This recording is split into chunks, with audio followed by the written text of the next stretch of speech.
Thank you. That was fun. We learned a new song today. That was very cool. It was singing our 7 principles. If you want to know what those 7 principles are, if you're new, look on the back of the sheet that you were given when you first came in here, and you'll see them all there. So it was a nice summary of those.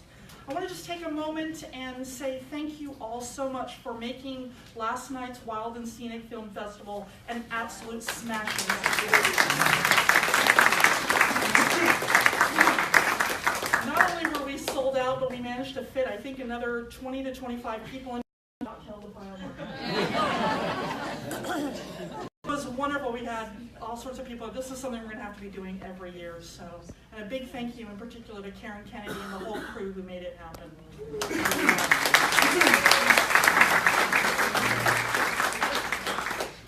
So Flower Communion and RE Sunday. You know, Maria Harris, she's sort of, if you're in RE circles, you know that she's sort of a famous children's religious education expert. And she once said one of my favorite things that has really struck me.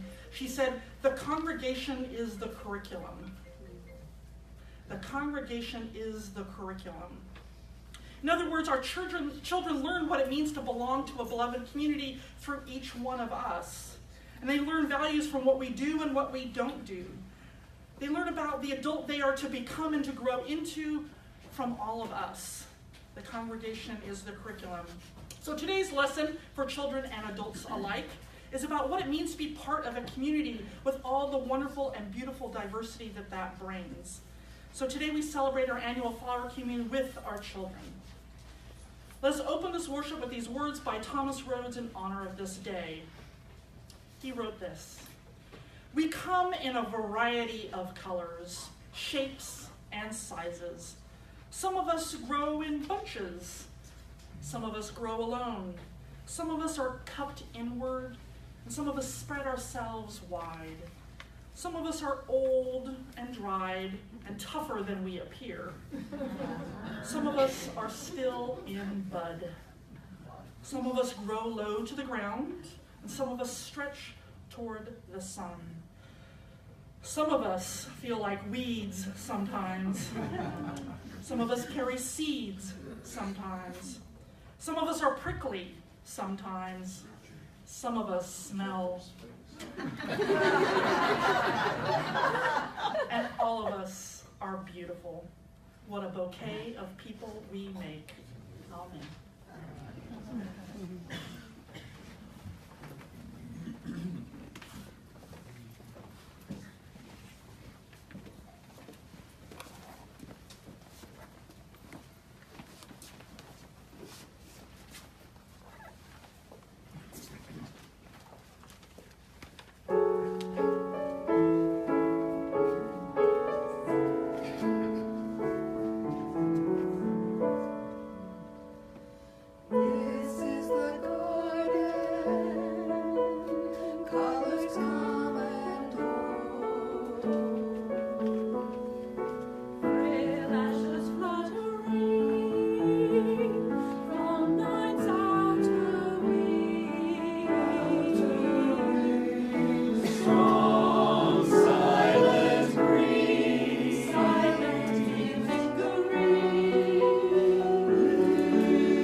celebrate our flower communion by blessing all of the flowers that we have. We've placed them all outside, so I'd like to invite all of our ushers to bring forth the flowers now.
Huh?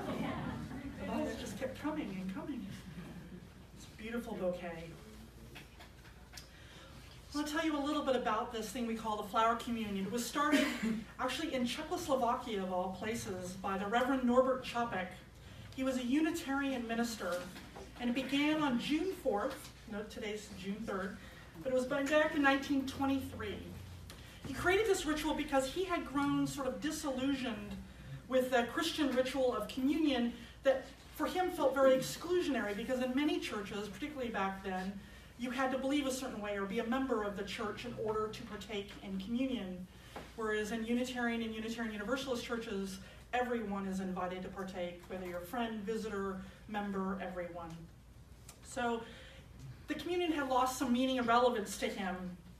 And his church was a lot like ours. It was filled with people of diverse beliefs, and he wanted to honor that diversity, not to exclude people. In the 1920s, he lived in a country in Czechoslovakia, which actually no longer exists. It's 2 countries now. But back then, it was on the brink of greatness. After the First World War, Czechoslovakia was the only country to preserve a democracy. And he'd become a Unitarian minister here in the United States. I'll tell you a little bit about that later. But he wanted to return to the country that he loved. And when he came back to his country, Norbert was excited. He envisioned a Czechoslovakia that was inclusive, that was progressive, peace-loving, much like his beloved Unitarian church. And the government at the time embraced those ideals.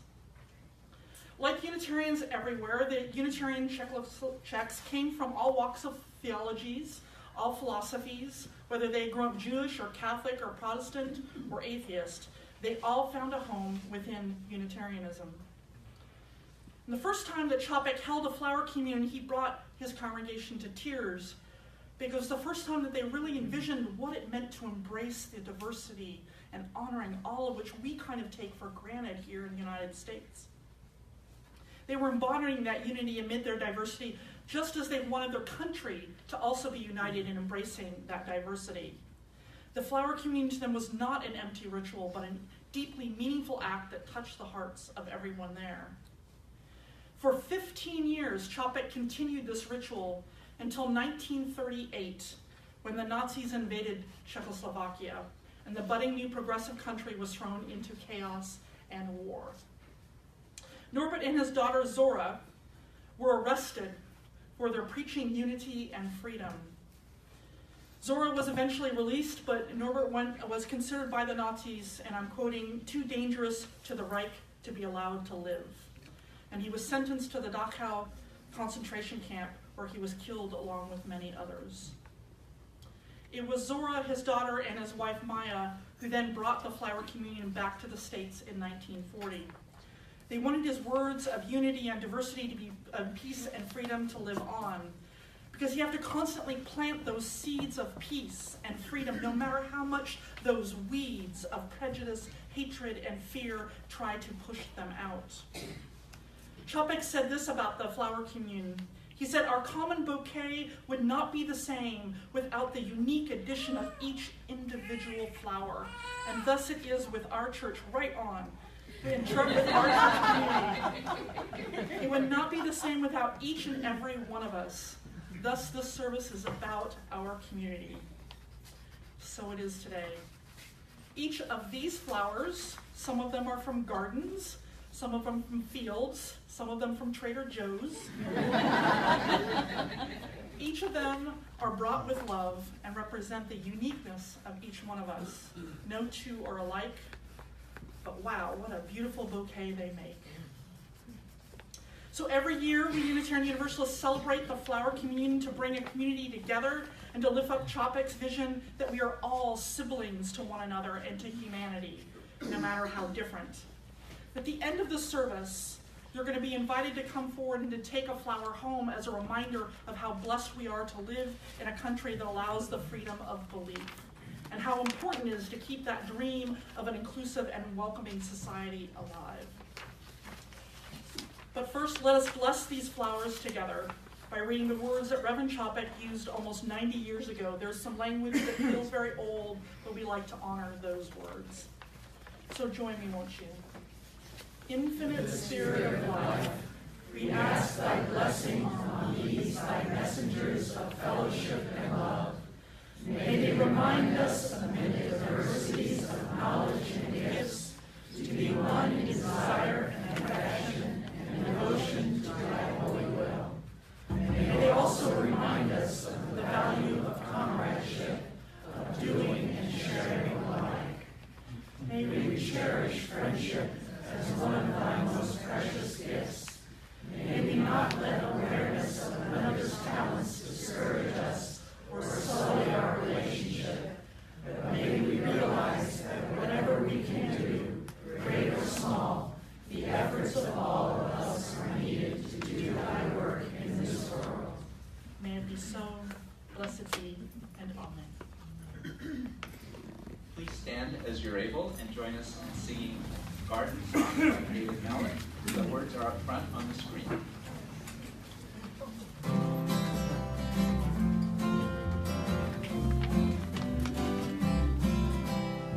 Inch by inch, row by row, gonna make this garden grow. What it takes is a rake and a hoe and a piece of fertile ground. Inch by inch, row by row, someone bless these seeds I sow.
I feel so blessed to be serving as your Director of Religious Education.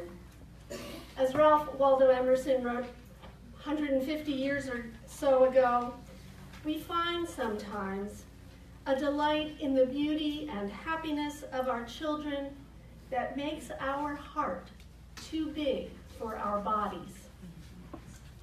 That's the way I feel when I'm with my great niece and nephew, and when I am with the children of this congregation. They make my heart too big for my body. As author Elizabeth Stone said, making a decision to have a child, or in this case to build an RE program, is momentous.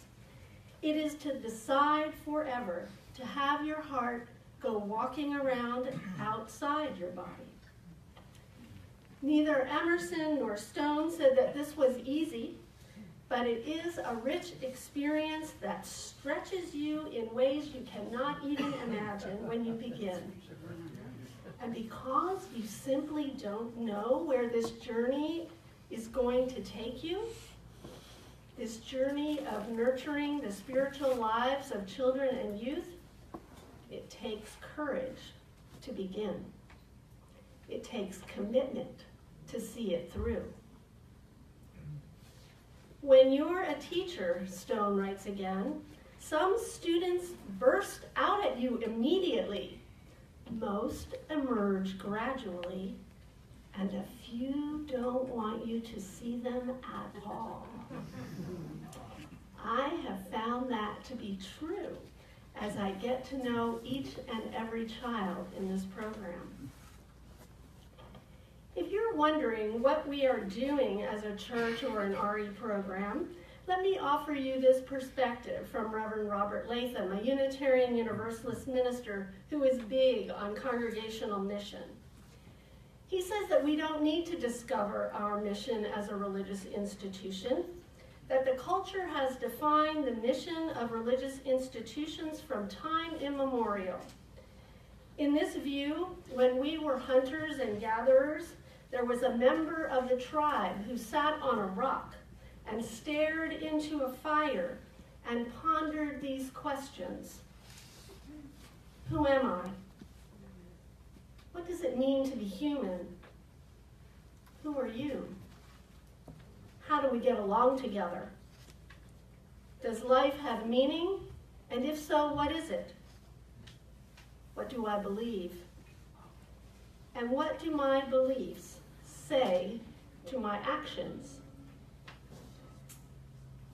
And as the first answers to these ancient questions began to be formulated, the first rituals and celebrations were devised. And so the earliest communities gathered, and the energy and attention of those communities were focused, and their collective being was absorbed and transformed by the rituals and celebrations. And those rituals and celebrations were repeated, and the collective wisdom and knowledge was handed down from generation to generation. Fast forward 20, 30,000 years, that was so yesterday, we are still asking these same existential questions. And it is here, in this place called church, where we gather to go deep into the core questions with each other in community. No other place in society is set up primarily to wrestle with those questions. We must each use our tradition, our experience, our reason and intuition to answer these questions for ourselves. And because our children are in the process of developing those skills and acquiring that knowledge, we provide a reliable community and a spiritual foundation from which they begin to grow. We have some very faithful gardeners in this work, our volunteer teachers who nurture the tender shoots. They are amazing and wonderful, and I couldn't have greater respect or gratitude for their work. Because of the lack of support for church going in much of our society, you know, coming to church isn't the first thing that children and youth think about when they get up on Sunday mornings. Am I right? So, we should consider the parents who get them here as heroes.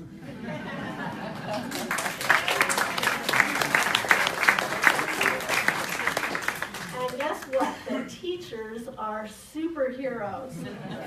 They almost need to have superpowers to redirect the focus and attention of our young people from video screens to internal reflection and ethical action.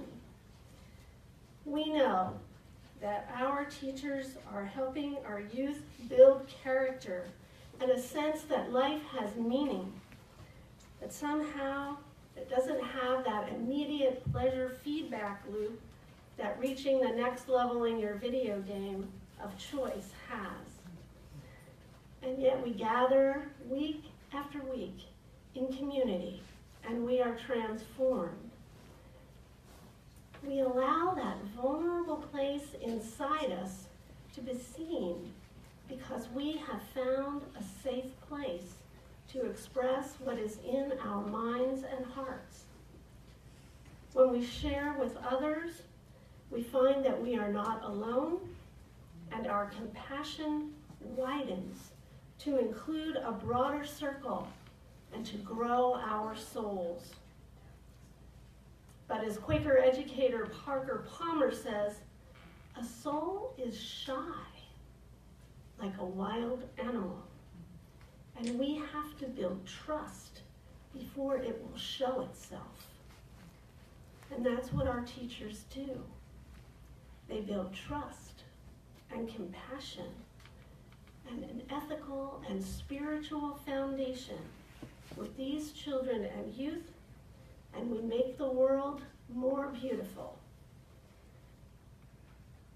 We have something to express our gratitude for our teachers, and so would all the teachers who have served in our program this year please come forward and stand right up here.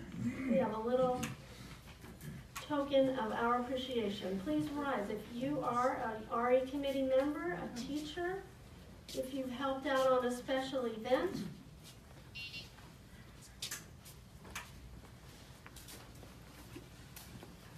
If you've been a substitute, Jeffrey. These are the beautiful people who have helped our garden grow. Thank you, everyone. Let's give them a big hand.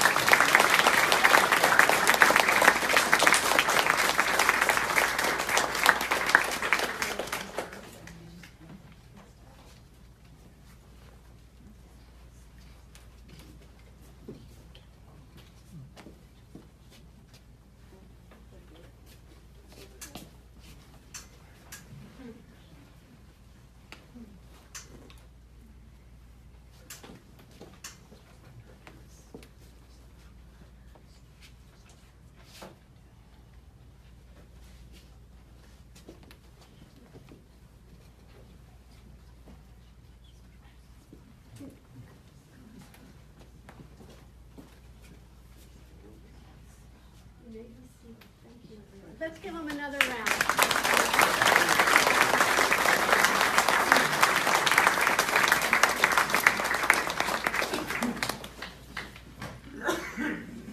Our next song is Love Grows by Hal Walker. Since you're probably not familiar with this song, it's I don't know if we've sung it before as a congregational song. The Sparks group will sing it through twice, and then we ask you to remain seated and join us. Thank you.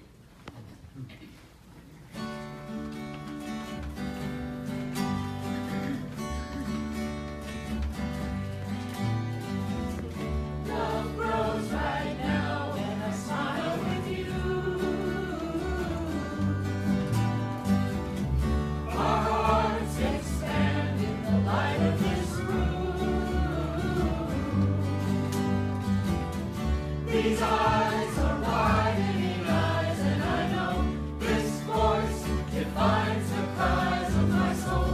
My heart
would like our 4th to 6th graders to come forward.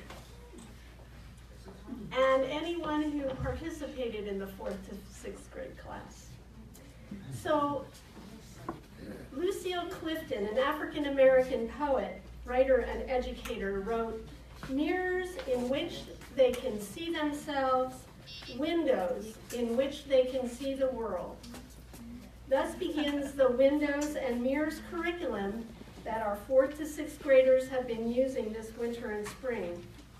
Windows and Mirrors nurtures children's ability to pay attention to their own experiences and perspectives, and to seek out and care about and respect those of others. The metaphor of windows and mirrors represents the dynamic relationship of reflecting internally to think about a topic, and then to look outward to see how that topic is reflected in society. Do we have the windows and mirrors panels that these young people made? Maybe we could show those while we're talking. So our class has talked about the blessings of imperfection and healing in the broken places, that we all have gifts to share, how racism affects our society, and we have looked at the lives of people, black and white, who have sacrificed to work for justice. We have talked about welcoming all people, what we stand for, economic class, privilege, and prayer. Throughout the program, our children responded to our discussions creatively by adding an image to their windows and mirrors panel. And now, Marquez, come on up, hold your panel. So we're gonna see if they would like to say a few words about what's on the panel.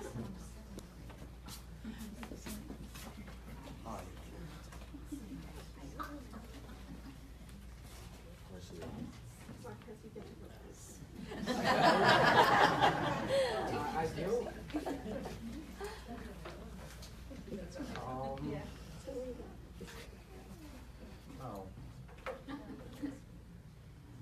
I kind of forgot about what it was, but I guess you saying something about how like the blessings of imperfection. I think it's like no matter how broken it may seem, it can always be healable and all like that. Instead of thinking that like whatever you have is a bad thing, like from synesthesia to having like a brain disorder, you can use it kind of as like, I don't know. Okay, I'm just making this sound like something. Whatever. Yeah, just basically just turn, I don't know, you're just like whatever you think is bad, and well, heal it, work on it or something.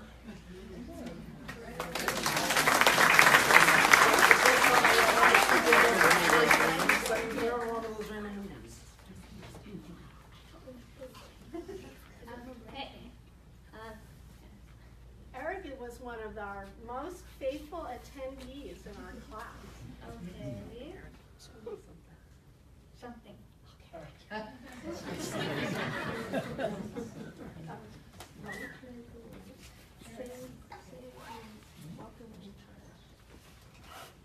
He's going to say welcome in Turkish because we learned how to welcome people. He said hello.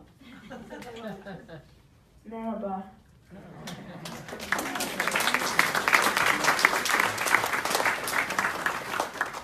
Eric has something to say. He rehearsed. My name is Eric, and this is my Windows and Mirrors panel. And this is when we learned about different languages. We made up our own and put other things in our own language, no, foreign language. I chose Pig Latin because it was the only foreign language I knew. And they learned about invisible people. It's the people that do stuff for you, but you don't see or think about.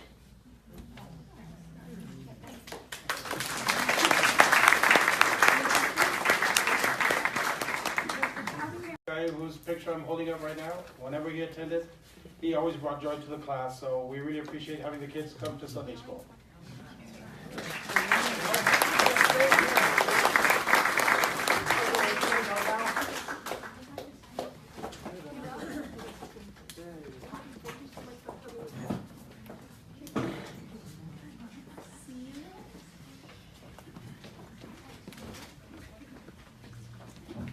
We have had a youth group this year that has met once and sometimes twice a month.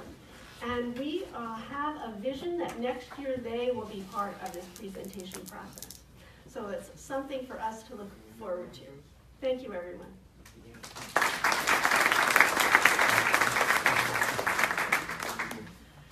You know, everybody wants their children to live in a safe and peaceful world. And in fact, a lot of the parents that come to our churches, that's what they're looking for their children. They're looking for someone to help sort of, you know, basically learn the values that are different, that are taught from other churches or even our greater culture. They want their children to be taught about inclusiveness and welcoming and all of these things, and maybe learn how to say hello in Turkish or Pig Latin.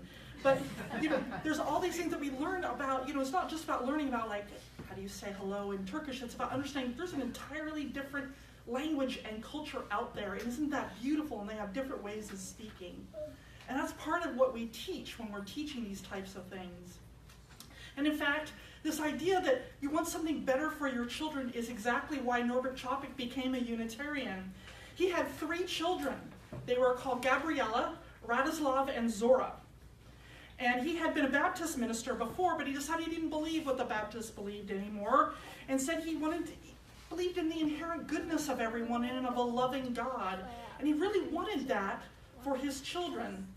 So he did what a lot of people do. As a matter of fact, I was speaking to a new couple today. He went church shopping. But he had sort of a very specific test that he would do. So after the children would go off to their religious education classes, and after church was over, you might be like, okay, that was an okay service. But he quizzed his kids. What did you learn? And I'm telling you, if they didn't learn about the goodness of all people and a loving God, he was like, yeah, we're not going back there. And he was disappointed time and time again. They weren't learning that. So Norbert did believe, he believed in religion in a place that welcomed everyone. So he decided to keep looking, and someone told him one day, why don't you try that Unitarian church down the street? So the next Sunday, he went to the service at the First Unitarian Church of Essex County in New Jersey. And as usual, his children, Gabriela, Radislav, and Zora, they went to those religious education classes. And the service seemed pretty good, he thought, but afterwards he sat with his children, and again he asked them, what did they learn? And he was amazed. This church taught their children that they were good and full of promise. Here was a place that spoke of a loving God. If you wanted to believe in God, and you didn't even have to believe in God. So the next Sunday, Norbert came back, and he kept coming back. And that's how Norbert, his wife, and her children all became Unitarians. And then not long after, he became a Unitarian minister and then went off to Czechoslovakia. And to this day, we teach our children about their own goodness, about a loving God, if they choose to believe in a loving God, that there is a love that's, whether it's of a God or of this community, that welcomes all. And it's amazing what has occurred in the last 100 years since Norbert first took his children to churches, but thankfully, none of them a lot of them are still a little bit more like us. They're a lot more welcoming and inclusive. And a lot of what we teach here is reinforcing for a culture that is shifting. But don't get me wrong, there's still a lot of work to be done. Diversity of belief is more and more acknowledged, but things like diversity of parentage is not always. Children growing up with 2 moms or 2 dads are facing bullying and ignorant remarks, similar to what my generation grew up with around divorced parents, or my mother that was a single parent, right? But we teach something else that is vitally important here. We teach about community. In this culture of individualism, we do want people to stand up in their own individual way, but to understand that when we come together in community, there's some give and take that happens. It's our greatest spiritual practice. And how do we teach our children this? You know, one of our challenges is that our children don't always interact all that much with the adults because, you know, usually about 10 minutes into the service, we sing them out, we do a little story, we sing them out, and they go off to their religious education classes. So I'd like to know, how many adults here know all of the names of the children in this church? Yeah, there's a few that do, yeah. Our former DRE over there, yeah, there you go. But let me ask you children, how many of you know the names of even half the adults in this church? Anybody? Joel Bite, he's getting there, right on. I just want you to know, you know, kids, that, you know, your teachers are all volunteers. That means they don't get paid. Judy gets paid. That's it. In other words, they're not paid to teach you, but rather than watching TV or playing video games or doing whatever it is those adults do to relax, they get ready for a lesson to bring to you here on Sunday morning. Most people who work long, hard, all week long, they donate to this church so that you can have this program, that you can have rooms over there. And they donate money so that all of our beautiful children have someone like Reverend Judy to teach them. And why do they do that, do you think? Because they care about you. They care about our future generations. They care that you have an open mind and a loving heart, and that you help make this world better. Inch by inch and row by row, you children are the garden that we grow. You're beautiful, you're precious, and you're special flowers. You're neat to this world. We want you to bloom. May it always be so. Blessed be and amen. Let us sing about all the colors. Please rise and body your spirit. As Sean said, let's all sing De Colores.